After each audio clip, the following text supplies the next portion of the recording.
Artificial by Cheru. Read by Goombasa. Nicole found it difficult to describe the digital world to her organic friends. There was no climate, no air, very little physical sensation to process. When she first entered the physical world, the real world as some call it, though she resented that term, she was overwhelmed by how much there was to feel. She had mapped out an artificial nervous system for herself ages ago, but it never had much use as she sat in Sally's handheld. The cool night air, when they first sat under the stars together, startled her. Now, as she gazed in fear at Phage's form towering over her, she realized how much she preferred that world. Intriguing. Phage clicked in monotone, and she twisted around Nicole like a snake. Although Nicole could interpret her visually, Phage didn't have a physical form like herself. Her appearance was a very basic expression of code, a way for Nicole's processes to make sense of what was happening. Her trailing black cloak was flat, without dimension, like a tear in space.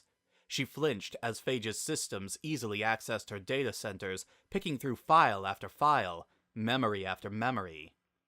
Your code structure is quite similar to an organic's. Phage spoke tonelessly, and the sounds seemed to come from inside Nicole's own head. It's no wonder you imitate them. Nicole's mouth opened and closed. She was frozen all of a sudden. Her firewalls had not worked, her attempted quarantine had not worked. She could do nothing as Phage scanned through her data entries at her own leisure. Programmed emotional responses as well. How endearing. How charming. She continued, and then lingered on a particular file. This one is quite active. Accessed over and over again. It seems you're accessing it currently, in fact. She tutted as Nicole's systems hurried to attempt safeguarding the file. Sally Acorn. I've seen the name. Quite a lot written about this one in Eggman's database.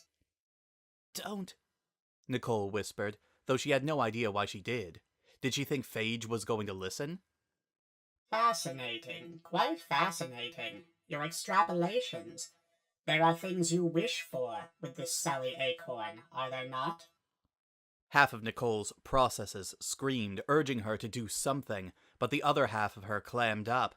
She didn't want to think about this, didn't want to face this now of all times. I do hope, Phage began as her form constricted tighter around Nicole, that those feelings of yours dissipate after I've absorbed you. They'd be rather troublesome to deal with.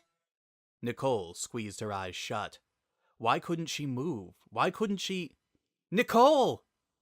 Nicole's eyes flew open to see her, wrist blade drawn, stance wide, expression fierce and fiery. Let go of her. Now! Sally had come for her. Nicole? The gentle tone roused Nicole from her memories. She became aware of Sally's face looming over her, bangs swept out of her eyes, brow just slightly furrowed in concern. My apologies, Princess. Did you need something? Sally rested her hand on her cheek and brushed her thumb over the buttons on Nicole's handheld. No, I was just wondering if you wanted to come out of there? There was a pause. I'm fine in here. It's better to conserve my energy anyway. Sally bit her lip. Are you okay? You haven't come out since Phage. Nicole knew what Sally was getting at. She hadn't wanted to leave her handheld since the encounter with the virus, but it wasn't because of a fear of Phage herself, who most likely would not be seen again, at least not for quite some time. No, something else inside Nicole had been disrupted, something at her very core. I'm sorry, Sally sighed, interrupting Nicole as she was trying to formulate a response. I don't want to pressure you, but when you're ready, I'll be here, all right? Nicole felt a sudden weight crushing her. She supposed it was guilt. Wait! Sally blinked. What's up? I'll come out, just for a little bit. Sally's face brightened. Oh, great! She scrambled to sit up on her bed and placed the handheld down in front of her, giving Nicole some space to form herself. It had been quite a while since she had last entered the physical world. 3 weeks, to be exact. She felt a bit of nervousness in the pit of her metaphorical stomach, bracing herself for all the stimuli she was about to encounter. For a moment, she second-guessed her decision, but the flickering thought of Sally's disappointed face urged her on. Nicole took a deep breath, purely habitual since she didn't need to breathe, and engaged the materialization process. Energy from the ring in her handheld began to glow and vibrate, lines of code manifesting themselves physically, bit by bit. She wasn't quite sure how rings did this. It was almost like magic. Not that Nicole believed in magic.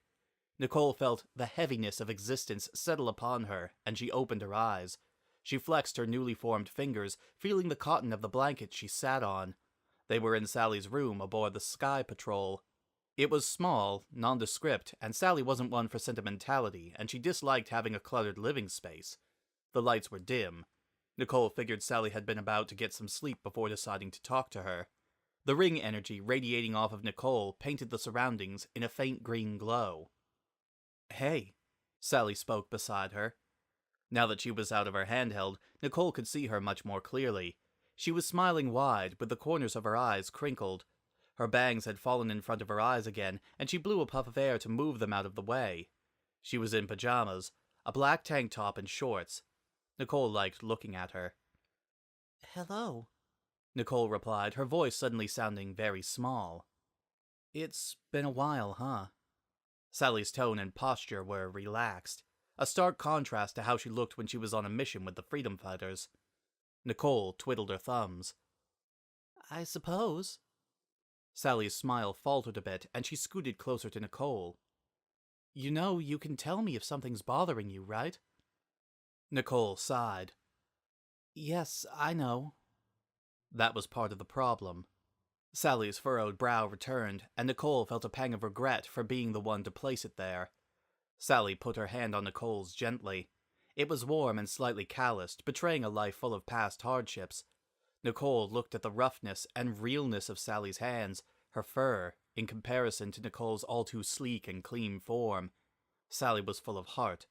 Nicole was artificial. "I'm sorry," Nicole blurted, attempting to keep all emotion out of her voice. "I should go back." "Huh? But you just got here. It's not right for me to be out this much. It's inappropriate." Sally looked taken aback. "Nicole, what are you talking about? You're not making sense." "It's all right." Nicole kept her voice level. "I don't expect you to understand." "What does... Hey, wait!" Sally grabbed the handheld out of Nicole's grasp before she could initiate dematerialization. "Just wait, okay? What's going on?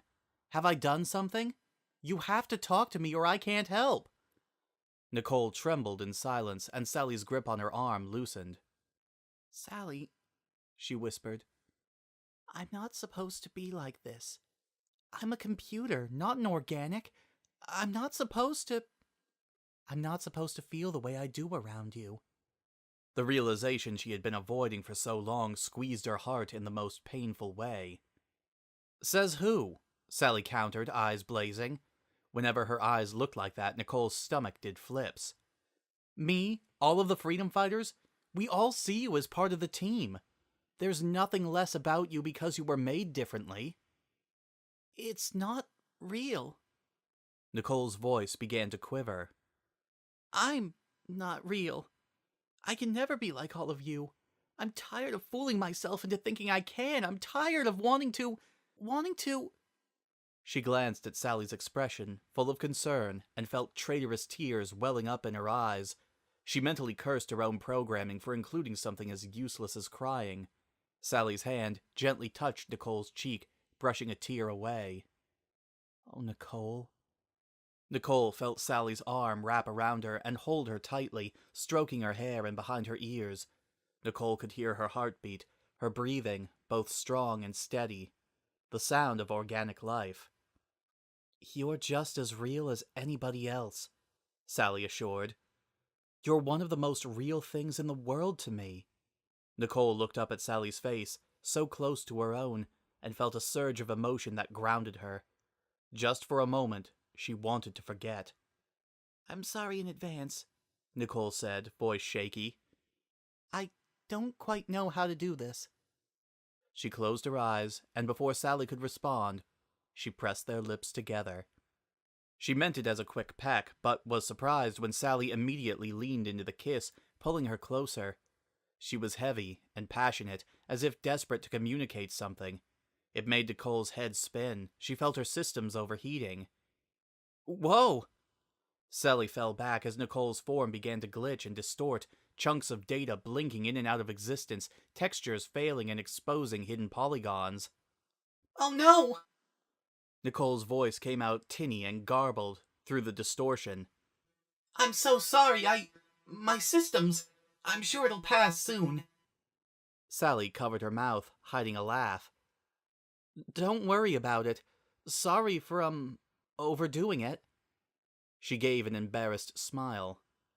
"Was that what was bothering you?" Nicole hesitated before nodding, and was briefly thankful for the technical error that was hopefully obscuring her deeply reddening face. "Have you felt the same?" Sally glanced away, looking even more embarrassed. It wasn't an expression she typically wore. I guess I have."